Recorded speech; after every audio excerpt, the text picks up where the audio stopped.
그 도리스 컨스 굿인이라고 하는 분이 혼란의 시대 리더의 탄생이라고 하는 그 유명한 리더십 책이 있습니다.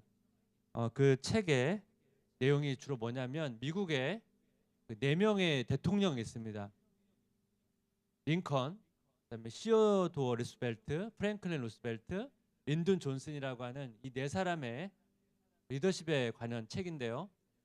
이들은 어떻게 대통령이 되기 전에 자라왔는지, 또 이들은 어떻게 역경을 이겨냈는지, 또 대통령이 된 후에 어떻게 리더십을 발휘했는지, 이 3가지 주제를 가지고 쓴 내용입니다. 근데 뭐 모든 리더마다 다 장점과 단점이 있고 또 다 역경을 겪고 그 역경을 뛰어넘는데요. 링컨은 그 대외적인 평판과 개인적인 도우심에 대한 심한 타격을 입어서 우울증에 빠져서 자살을 생각할 정도로 그런 어려움이 있었고, 그다음에 시어도어 루스벨트는 한날에 젊은 자기 아내와 어머니를 잃습니다. 프랭클린 루스벨트는 소아마비에 걸린 후에 그 이후로부터 이제 허리 아래로 거의 이제 어떻게 보면 마비된 상태로 계속 지내야 됐고, 린든 존슨은 상원 의원 선거에 이제 패배를 했는데 이 결과를 가지고 자신에 대한 심판이자 배척으로 여기게 됩니다. 이런 생각이 계속 자기에게 영향을 미치니까 이 부정적 영향으로 심장마비 때문에 죽음의 문턱까지 갔었습니다. 이런 어려움들이 다 있다는 거죠. 그래서 이 저자가 리더십에서 되게 중요한 요소를 책에서 설명한 내용이 있는데 한번 제가 읽어보겠습니다. 리더의 성장 과정을 연구한 학자들은 어떤 역경에서도 야망을 유지하는 능력, 즉 회복 탄력성이 리더십을 개발하는 데 가장 중요한 요소라고 지적했다. 요컨대 역경을 대응하는 자세, 어떻게든 온전한 마음을 다잡는 태도, 리더십의 성장을 방해하는 상황에 맞서 결국에는 굳건한 리더십을 다져가는 능력이 좌절 자체보다 중요하다는 것이다. 여기 보면 이제 회복 탄력성이라고 하는, 여러분 이 용어들은 그동안 좀 많이 소개되는 표현들입니다. 역경을 이겨내는 이 회복 탄력성이야말로 리더십에서 굉장히 중요한 요소라는 거죠. 이런 관점에서 여러분 야곱을 보게 되면 야곱은 우리가 아는 것처럼 좀 단점이 많이 부각된 인물입니다. 그리고 그 단점 때문에 그 고난을 겪었던 사람이고, 또 자기 연약함과 상관없이도 고난을 겪었는데 야곱이 뭐 역경이 어떤 원인 때문에 왔든지 간에 이 역경의 과정을 통해서 야곱이 성장한다는 거예요. 야곱은 이 고난 속에서, 역경 속에서 그 리더십이 점점 성장해 가고 있다는 겁니다.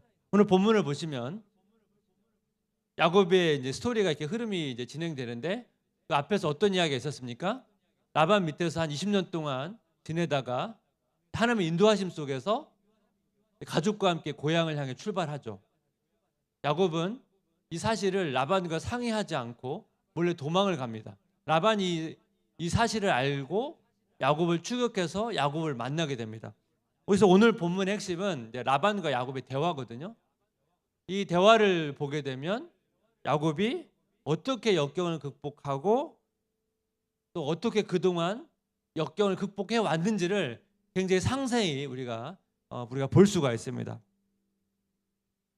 우리가 다 각자 가정에서 또 일터에서 교회에서 어디든 간에 어떻게든 리더의 위치에 서게 있거든요. 그러다 보니까 이 야곱의 삶을 통해서 한번 각자 자기 삶에서의 리더의 자리들을 점검해 보면 좋을 것 같습니다. 역경 속에서 리더십이 자라가기 위해서는 첫 번째가 중요한 게 뭐냐면 건강한 관계 설정입니다. 건강한 관계 설정. 그 야곱의 그 대화, 야곱과 라반의 대화의 흐름을 잘 이렇게 분류해 보면 한 3가지 흐름이 있습니다. 첫 번째는 라반이 야곱에 가가지고 이제 말로 공격을 합니다. 두 번째는 야곱이 라반의 말에 대해서 이제 답변을 하고, 세 번째는 야곱이 라반에게 책망하는, 이 3가지 흐름으로 이제 대화가 진행이 되는데요. 첫 번째 뭐냐면 라반이 야곱을 잡고 만나서 이제 말로 공격하는 내용인데, 창세기 31장 26절인데 라반이 야곱에게 이르되 내가 나를 속이고 내 딸들을 칼에 사로잡힌 자 같이 끌고 갔으니 어찌 이같이 하였느냐. 여기 보면 라반이 야곱에게 내 딸들을 끌고 갔다 이렇게 표현합니다. 내 딸, 레아와 라헬이 라반의 딸이죠. 틀린 말은 아닌데 결혼했잖아요. 야곱의 아내잖아요. 근데 이 그냥 문장을 딱 보게 되면 마치 결혼도 안 한 자기 딸을 몰래 훔쳐간 것처럼 말을 하고 있단 말이에요. 사실 레아와 라헬은 자발적으로 지금 야곱을 따라간 거잖아요. 그래서 이 라반의 이야기를 보게 되면 라반의 생각 속에서 얼마나 이 자기 중심적인 관점에서 이야기를 하고 있는지를 우리가 볼 수가 있습니다. 그리고 그 다음 얘기를 보면 라반이 자기 드라빔을 야곱이 훔쳐갔다고 생각해서 이제 야곱을 이제 도둑으로 몰거든요. 그런 이야기를 하면서 야곱을 공격합니다. 그러니까 야곱이 이것에 대해서 이제 답변을 하는데 창세기 31장 31절 야곱이 라반에게 대답하여 이르되 내가 생각하기를 외삼촌의 딸들을 내게서 억지로 빼앗으리라 하여 두려워하였음이니이다. 야곱이 뭐라고 답변합니까? 라반은 레아와 라헬을 보내지 않을 것이라고 야곱은 판단했기 때문에 도망갈 수밖에 없었다고 이렇게 답변을 하는 거고, 그다음에 라반이 지금 자기 드라벤을 훔쳐갔다고 주장하잖아요. 야곱은 몰라요. 아내 라헬이 그 라반의 드라비를 훔쳐간 것을 야곱은 모르고 있었습니다. 그래서 야곱이 뭐라고 말하냐면 만약 누군가가 그 드라빔을 훔쳐갔다면 그 사람은 살지 못할 것이다. 그런 말을 이렇게 선포합니다. 그래서 사실은 이 야곱의 말이 마치 예언이 된 것처럼, 그래서 라헬이 결과적으로는 베냐민 낳다가 일찍 죽거든요. 세 번째가 뭐냐면 야곱이 이제 라반을 책망하는데 창세기 31장 36절입니다. 한번 같이 읽어보겠습니다. 야곱이 노하여 라반을 책망할세 야곱이 라반에게 대답하여 이르되 내 허물이 무엇이니까 무슨 죄가 있기에 외삼촌께서 내 뒤를 급히 추격하나이까. 여기 보면 책망한다는 표현. 여러분 그동안의 라반과 야곱의 관계를 생각해 보면 이 단어가 굉장히 좀 인상적입니다. 그동안은 야곱은 라반의 노예처럼 지냈습니다. 라반이 명령하면 다 수용하고 반박하지도 못하고 지금까지 그렇게 20년을 살아왔는데 야곱이 라반을 책망한다는 거예요.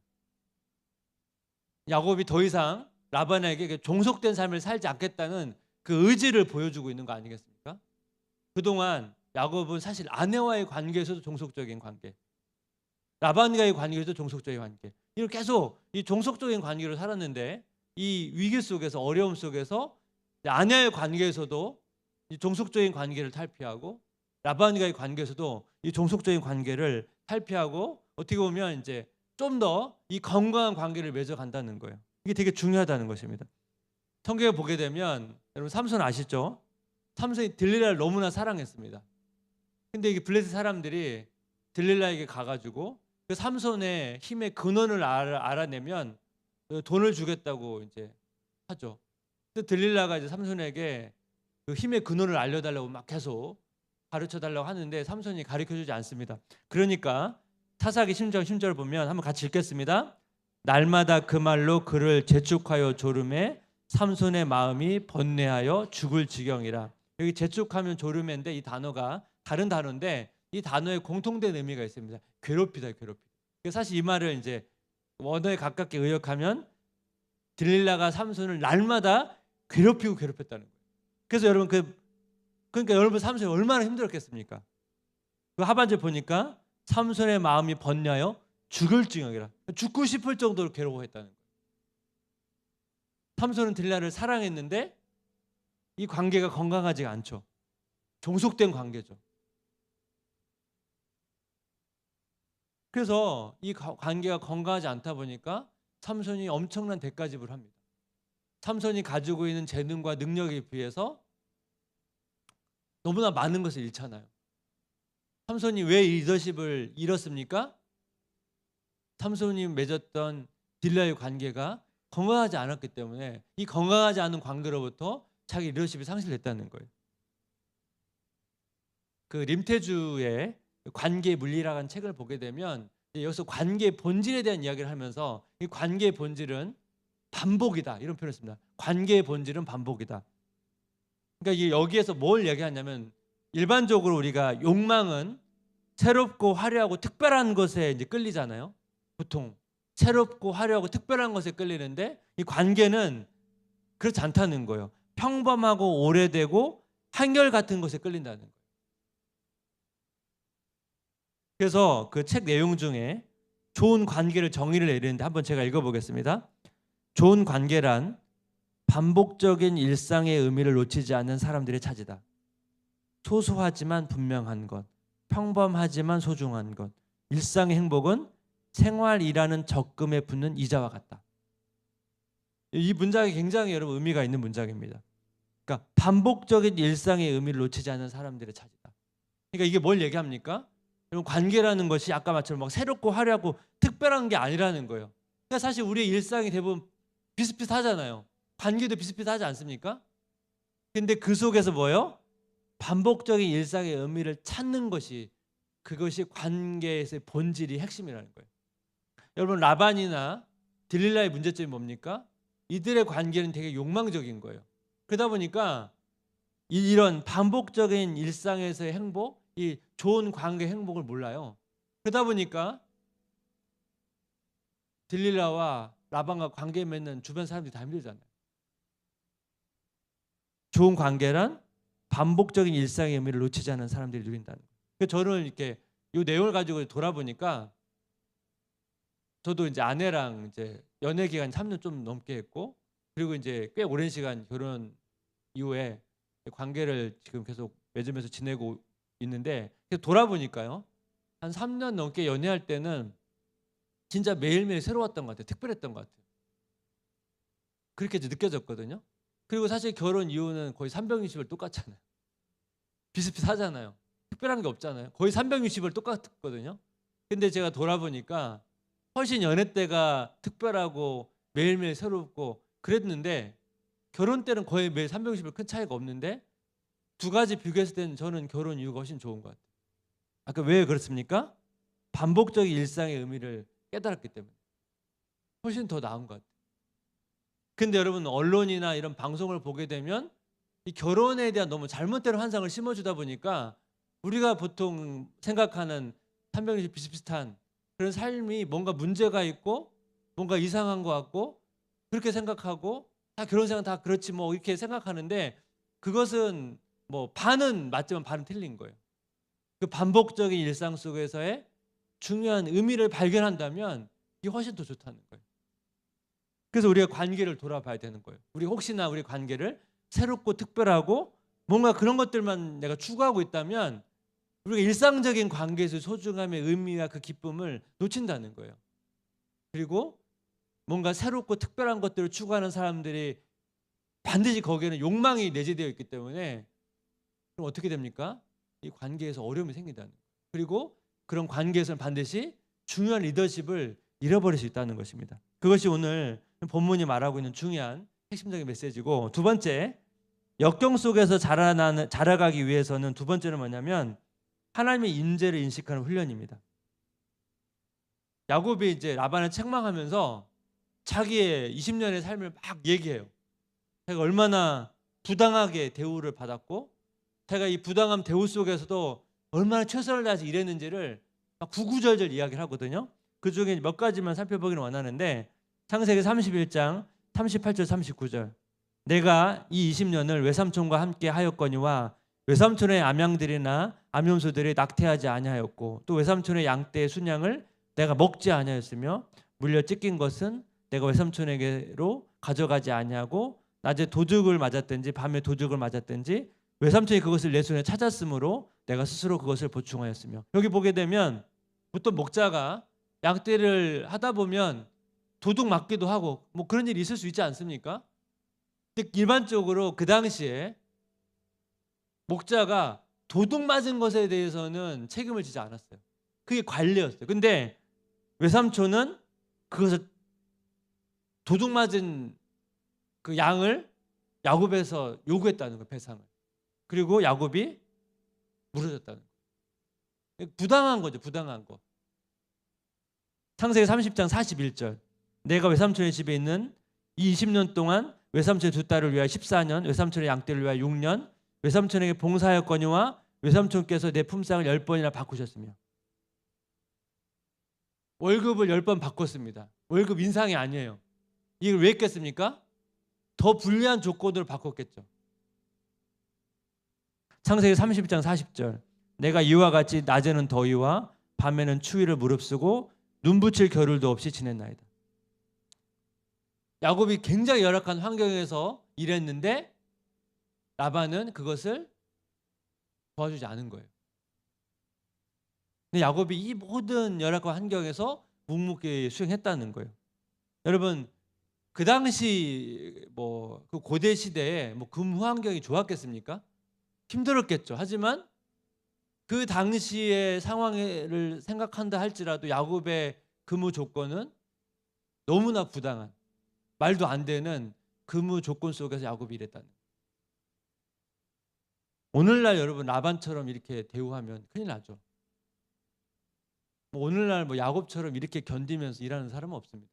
저도 이제 돌아보니까 저도 이제 직장 다니고 그만둔 지 너무 오래됐기 때문에 제가 다닐 때만 해도 근무 여건이 그렇게 쏙 좋지는 않았습니다. 특히 이제 IT 분야는 근무 환경이 되게 열악했거든요.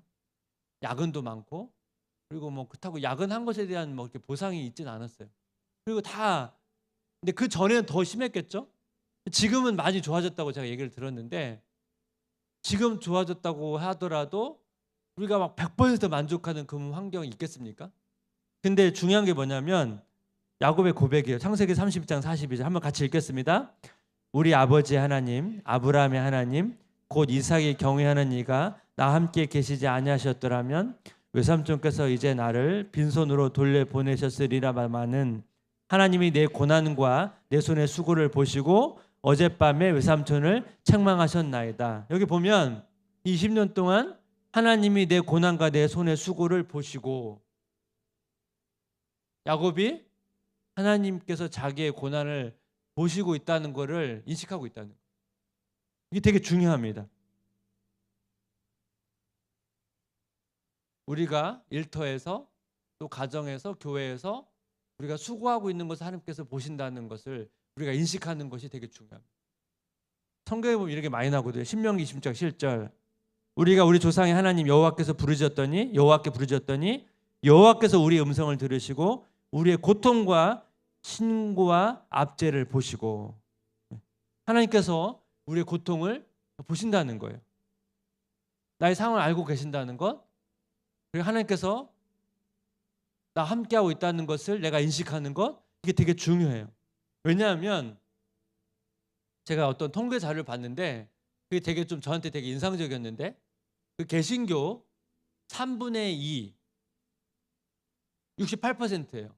3분의 2가 하나님께서 임재하신다는 것을 느껴봤다는 거예요. 근데 그 다음이 더 놀라워요. 비그리스도인이 58%가 신의 임재를 느끼고 있대. 임재를 느낀 적이 있대요. 68%, 58%. 이게 무슨 얘기입니까? 어쨌든 하나님의 신의 임재를 느끼고 있다는 부분에 있어서 큰 차이가 없어요. 믿는 사람, 믿지 않는 사람이. 68%, 58%. 더 놀라운 건 뭐냐면 거듭난 그리스도인 중에서 32%는 평생에 단 한 번도 하나님의 임재를 느껴본 적이 없다고 고백했습니다. 그리고 13%는 평생에 한두 번 느껴봤다고 고백했습니다. 이거 합치면 거의 과반수고 반 정도 되거든요. 그러니까 무슨 얘기입니까? 이 통계가 뭘 얘기하고 있죠? 많은 그리스도인들이 신앙생활 쭉 하면서 평생에 하나님의 임재를 느껴보지 않은 사람들이 많다는 거예요.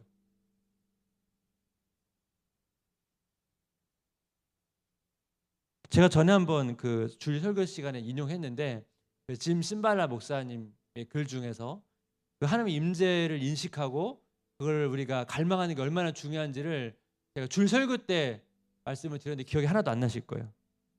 그래서 제가 한번 다시 인용해 보겠습니다. 제가 읽어 보겠습니다. 우리가 이 땅에서 하나님의 임재를 경험하려고 애쓰지 않는다면 왜 천국에 가려 하는가? 우리가 지금 이곳에서 하나님의 임재를 즐거워하지 않는다면 천국은 우리에게 천국이 아니다. 이 땅에서 하나님을 애타게 원치 않는 사람들을 왜 하나님께서 천국에 보내시겠는가? 많은 사람들이 하나님의 임재, 하나님의 함께 하심을 잘 느끼지도 않고 또 느끼지 않는 것이 이상하게 여기지도 않고 또 그것을 갈망하지도 않고 그렇게 신앙생활 하면서 가고 있다는 거예요. 또 한 분 제가 소개해드리면 그 필리핀 선교사였던 프랭크 루박이라고 하는 선교사님인데요. 이분이 45세 때 자기 신앙에 대한 굉장히 불만감을 느낀 거죠. 이 내 신앙생활이 뭐 문제가 있다. 또 선교사 아닙니까, 선교사? 그러니까 결심을 합니다. 뭘 결심하냐면 15분 내지 30분 단위로 하나님을 의도적으로 의식하겠다. 15분 내지 30분 단위로 내가 하나님을 의도적으로 하나님 임재하고 있다는 의식하면서 내가 생활하고 훈련하겠다. 일종의 하나님의 임재 훈련을 하겠다. 그거를 결단합니다. 그래서 그분이 쓴 제 글입니다. 한번 제가 읽어보겠습니다. 타자기를 두드리며 하나님을 느낀다.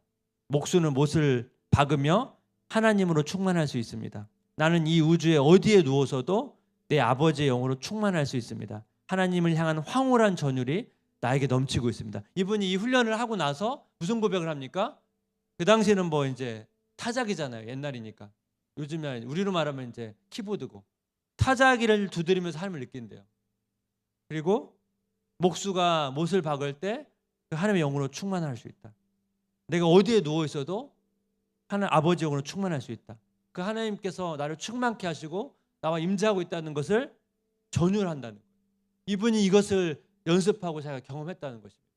여러분, 이것이 이 고백이 우리의 고백이 되기를 바랍니다. 우리가 여러분 집에서 설거지를 할 때, 빨래를 할 때, 방 청소를 할 때 우리가 하나님의 임재를 느끼기를 원하고, 또 우리가 회사에서 컴퓨터 앞에서 키보드를 칠 때 하나님이 나와 함께하고 있다는 것을 의식하면서 또 하기를 원하고, 우리가 아이를 돌볼 때 우리가 아이를 돌보지만 아이에게 어쨌든 관심을 갖지만 그 아이와 함께 하시는 하나님을 느끼면서 아이를 돌볼 수 있고, 우리가 그럴 수만 있다면, 그리고 우리가 의식적으로 훈련하고 그것을 실제로 경험할 수만 있다면 우리가 얼마나 우리의 삶 가운데 그 하나님의 풍성하심을 누릴 수가 있겠습니까? 여러분, 남은 한 주 동안 의식적으로 한번 여러분 훈련해 보십시오. 뭘 하든지 간에, 무슨 일을 하든지 간에, 교회 일을 하든 가정의 일을 하든 회사의 일을 하든 간에 의식적으로 하나님의 임재를 느끼면서, 야곱이 하나님께서 내 고난을 다 보시고 있다는 것을 야곱이 인식했던 것처럼 우리가 그렇게 매일매일 순간순간 인식하면서 남은 한 주간 동안 그런 하나님의 임재를 누려가시기를 주님의 이름으로 기도하고 축복합니다. 우리 같이 한번 오늘 본문의 말씀을 담은, 의미를 담은 찬양, 임재라고 하는 찬양 아시죠? 이 가사 하나를 우리의 기도의 제목처럼 같이 삼으며 같이 기도하며 찬양하며 나가면 좋겠습니다. 하늘의 문을 여소서, 하늘의 문을 여소서, 이곳을 주목하소서, 이곳을 주목하소서, 주를 향한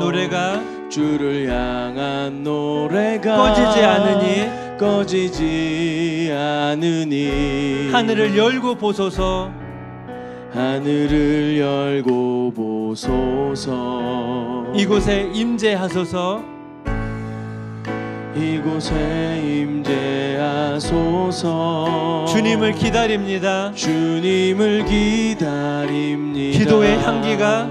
기도의 향기가 하늘에 닿으니 주여 임재하여 주소서, 주여 임재하여 주소서. 이곳에 오셔서 이곳에 앉으소서, 이곳에서 드리는 예배를 받으소서. 주님의 이름만이 오직 주의 이름만 이곳에 있습니다. 우리 다시 한번 고백할까요? 하늘의 문을 여소서, 하늘의 문을 여소서, 이곳을 주목하소서, 주를 향한 노래가 꺼지지 않으니 하늘을 열고 보소서, 하늘을 열고 보소서. 이곳에 임재하소서. 이곳에 임재하소서. 주님을 기다립니다. 주님을 기다립니다. 기도의 향기가 기도의 향기가 하늘에 닿으니 하늘에 닿으니 주여 임재하여 주소서. 주여 임재하여 주소서. 이곳에 오셔서 이곳에 오셔서 이곳에 앉으소서. 이곳에 앉으소서. 이곳에서 드리는 이곳에서 드리는 예배를 받으소서. 예배를 받으소서. 주님의 이름이 주님의 이름이 주님의 이름만이 주님의 이름만이 오직 주의 이름만 오직 주의 이름만 이곳에 있습니다. 이곳에 우리 다시 한번 있습니다. 이곳에 오셔서 이곳에 오셔서 이곳에 앉으소서. 이곳에서 드리는 예배를 받으소서. 주님의 이름이 주님의 이름만이 주님의 이름만이 오직 주의 이름만 오직 주의 이름만 이곳에 있습니다. 우리 시간 우리 삶을 좀 돌아보면서 기도했으면 좋겠습니다. 우리 관계를 좀 돌아보면 좋겠습니다. 내 가정 안에서의 관계, 교회에서의 관계, 일터에서의 관계, 우리는 건강한 관계를 맺어가고 있는지. 모든 관계가 다 우리가 이상적인 관계를 다 맺을 수는 없습니다. 하지만 그 어려움 속에서 혹시 우리가 너무나 특별하고 새롭고 그런 관계만을 추구하고 있지는 않은지, 어떻게 보면 매일매일 반복되는, 어떻게 보면 뻔해 보이는 그 관계 속에서의 기쁨, 감사, 소중함, 이런 걸 놓치고 있지는 않은지, 이것을 오히려 부인하고 우리 또 이것을 부정하고 이것이 뭔가 잘못된 것 같고, 그래서 오히려 세상의 기준과 같은 자극적인 것들을 우리가 찾아가고 있지는 않은지, 우리 자신을, 우리 관계를 좀 돌아보면서 같이 기도했으면 좋겠습니다. 두 번째, 기도할 때 하나님, 우리가 그 하나님의 임재를 더 자주 느끼길 원합니다. 하나님, 평생에 한 번, 두 번, 한 번도 경험하지 못한 사람들이 그렇게 글순조에 이렇게 많다고 하는데, 혹시 우리가 그런 사람의 한 사람이라면 하나님, 그렇게 되고 싶지 않습니다. 하나님, 그런 가끔씩 평생에 한두 번 경험하는 그 임재를 경험하면서 내가 이렇게 이 땅의 삶을 마무리하고 싶지 않습니다.